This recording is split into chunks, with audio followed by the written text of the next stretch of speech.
ನಡೆಸಬೇಕಾಗಿದೆ. ಹಾಗಾಗಿ ಈ ಪ್ರಕರಣವನ್ನ ಚೂಯಿಂಗ್ ಗಮ್ಮಿನ ಹಂಗೆ ಹೇಳಿದ್ರು.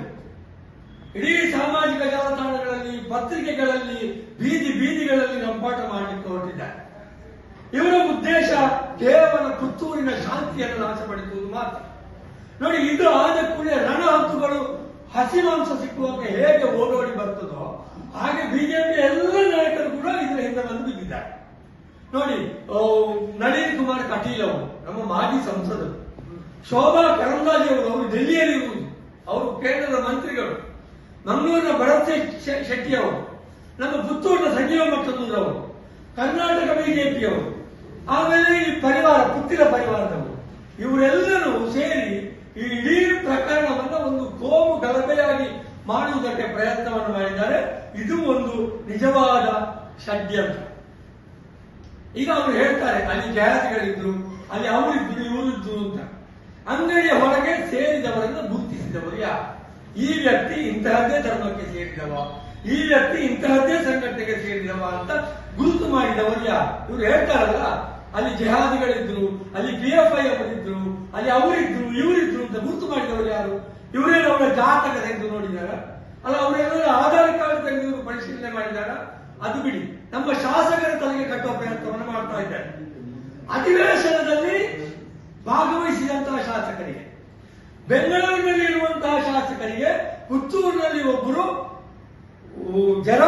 ಲ್ಯಾಮಿನೇಷನ್ ಮಾಡಲಿಕ್ಕೆ ಬರ್ತಾರೆ, ಅವರದ್ದು ಹರಿದು ಹೋಗ್ತದೆ ಅವರಲ್ಲಿ, ಆಮೇಲೆ ಅವರಲ್ಲಿ ಜಗಳ ಆಗ್ತದೆ ಅಂತ ಕನಸು ಬಿದ್ದಿದ್ದ ಅವರಿಗೆ ಹಿಂದೆ ಷಡ್ಯಂತ್ರ ಮಾಡಲಿಕ್ಕೆ. ಇಲ್ಲಿ ಆದ ಗಲಾಟೆಗೂ ಸರ್ಕಾರಕ್ಕೂ ಏನು ಸಂಬಂಧ?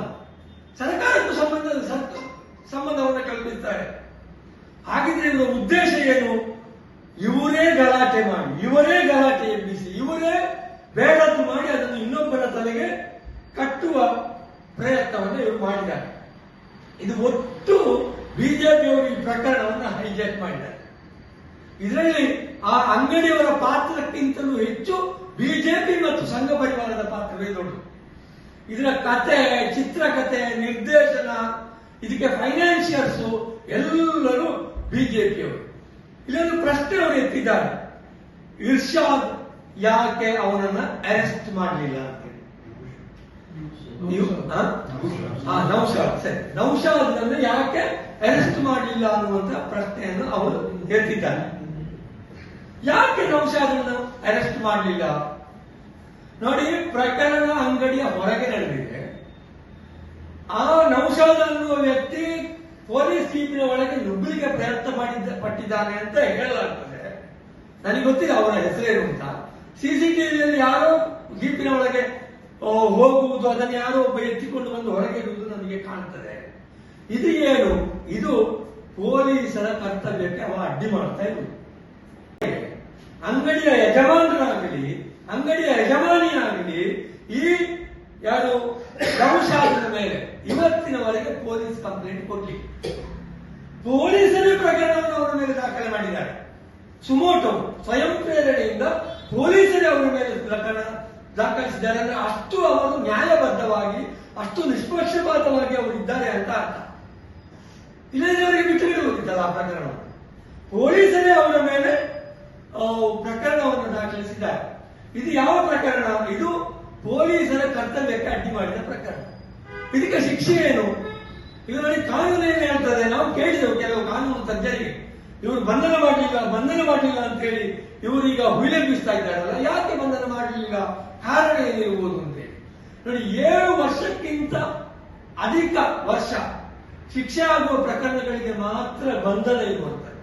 ಇದು ಪೊಲೀಸರ ಕರ್ತವ್ಯಕ್ಕೆ ಅಡ್ಡಿಗೆ 7 ವರ್ಷಕ್ಕಿಂತ ಹೆಚ್ಚಿನ ಶಿಕ್ಷೆ ಆಗುವುದಿಲ್ಲ. ಆದ್ದರಿಂದ ಅವರ ಬಂಧನವನ್ನು ಅವರು ಮಾಡದ್ದು ಆಗಿರಬಹುದು, ನನಗೆ ಗೊತ್ತಿಲ್ಲ ಯಾಕೆ ಮಾಡಲಿಲ್ಲ ಅಂತ. ಇದು ನನಗೆ ನಮ್ಮ ಕಾನೂನು ತಜ್ಞರು ಹೇಳಿದಂತ ವಿಷಯ. ಹಾಗಿದ್ರೆ ಇವರಿಗೆ ಇವರ ವ್ಯವಸ್ಥೆ ಏನು? ಇವರ ಉದ್ದೇಶ ಏನು? ಇವರಿಗೆ 2 ಉದ್ದೇಶ. ಒಂದು, ಪುತ್ತೂರಿನಲ್ಲಿ ಕಾಂಗ್ರೆಸ್ಸಿನ ಮುಸುಕಕ್ಕೆ ಮಸಿ ಬೀಳಬೇಕು ಅಂತಲೂ, ಇನ್ನೊಂದು ಇವರಲ್ಲೇ ತುಂಡಾಗಿ ಪಾಲಾಗಿ ಹೋದಂತಹ ಪುತ್ತಿರ ಪರಿವಾರವನ್ನ ಟಾರ್ಗೆಟ್ ಮಾಡುವಂತಹ ಒಂದು ಪ್ರಯತ್ನ.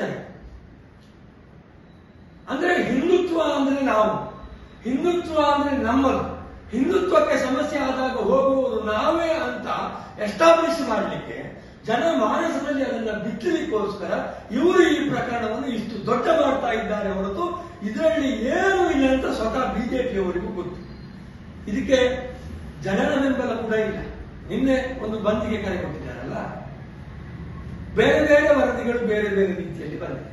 ಕೆಲವು ಪತ್ರಿಕೆಗಳು ಬಂದ್ ಯಶಸ್ವಿ ಅಂತ ಬಂದಿದೆ, ಕೆಲವು ಪತ್ರಿಕೆಗಳು ಬಂದ್ ವಿಫಲ ಅಂತ ಬಂದ ಪತ್ರಿಕೆಯನ್ನು ನಾನು ನೋಡಿದ್ದೇನೆ. ಪುತ್ತೂರಿನಲ್ಲಿ ನಿನ್ನೆ ನಡೆದ ಬಿಜೆಪಿಯ ಬಂದ್ ಸಂಪೂರ್ಣ ವಿಫಲ ಆಗಿದೆ. ಯಾಕೆ ಅಂತ ಹೇಳ್ತೇನೆ ನಾನು. ಪುತ್ತೂರಲ್ಲಿ ಅಂಗಡಿಗಳು ಹೆಚ್ಚಿದ್ದು ಬಂದಿತ್ತು. ಬಿಜೆಪಿಯವರು ಬಹಳ ದೊಡ್ಡ ಬುದ್ಧಿವಂತಿಕೆ ಮಾಡಿದ್ದಾರೆ. ಬಂದ್ಗೆ ಕರೆ ಕೊಡುವಾಗ ಅವರಿಗೆ ಗೊತ್ತುಂಟು, ಈಗ ನಾವು ಪಾಲಾಗಿದ್ದೇವೆ, ನಮ್ಮಲ್ಲಿ ಜನ ಇಲ್ಲ, ಹಾಗಾಗಿ ನಾವು ಕೊಟ್ಟ ಬಂದ್ ಕರೆ ಯಶಸ್ವಿ ಆಗಬೇಕಾದರೆ ಏನಾದ್ರೂ ರಜೆಯ ದಿವಸ ಆಗಬೇಕು. ಅದಕ್ಕೆ ಮೊನ್ನೆ ನಿನ್ನೆ ದಿವಸ ಈದ್ ಮಿಲಾದ್ ಅಂತ ಅನೌನ್ಸ್ ಆದ ನಂತರ ಅವರು ನಿನ್ನೆಯ ಪುತ್ತೂರು ಬಂದ್ ಅನ್ನು ಅನೌನ್ಸ್ ಮಾಡಿದ್ದಾರೆ. ಪುತ್ತೂರು ಬಂದ್ ಆಗುವಾಗ ನಿನ್ನೆ ಮುಸ್ಲಿಂ ಬಾಂಧವರೆಲ್ಲ ಈದ್ ಮಿಲಾದ್ ಪ್ರಕಾರ ಪ್ರಯುಕ್ತ ಅವರ ಅಂಗಡಿಗೆ ಬೀಗ ಹಾಕಿ ಅವರು ನಿನ್ನೆ ಬರಲೇ ಇಲ್ಲ ಅಂಗಡಿ. ಇನ್ನು ಪೇಟೆ ನೋಡಿದ್ರೆ ಪೇಟೆಯಲ್ಲಿ ಯಾವತ್ತಿನ ಹಾಗೆ ಜನಸಂಚಾರ ನಿಬಿಡವಾಗಿತ್ತು. ಬಂದ್ ಅಂದ್ರೇನು? ಬಂದ್ ನಾವು ಬಾಗಿಲು ಬಂದ್ ಮಾಡಿದ್ರೆ ಏನರ್ಥ? ಒಳಗೆ ಯಾರು ಬರ್ಲಿಕ್ಕಿಲ್ಲ, ಹೊರಗೆ ಯಾರು ಹೋಗ್ಲಿಕ್ಕಿಲ್ಲ. ಬಂದ್ರೆ ಹಾಗೆ ಇರುವ ಪುತ್ತೂರು ಬಂದ್ರೆ ಪುತ್ತೂರು ಸ್ತಬ್ಧ ಆಗಬೇಕು. ಪುತ್ತೂರಲ್ಲಿ ವಾಹನ ಸಂಚಾರ ಯಾವತ್ತಿರುವ ಹಾಗೆ ಇತ್ತು.